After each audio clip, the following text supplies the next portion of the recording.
clarification is needed. I have learned more about cum walls in the last 3 days than I ever wanted to know in my entire fucking life. I hate you all.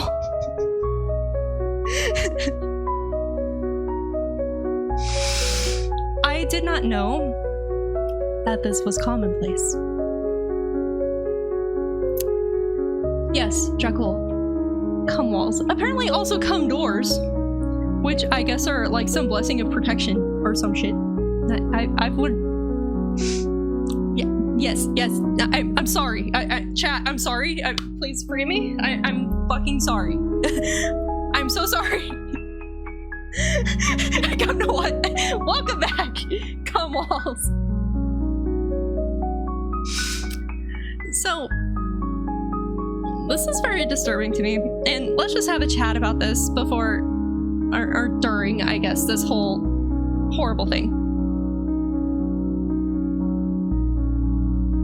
I don't know if I just like gaslit myself into believing none of this was semen. Okay, because I was not trying to imply that he just like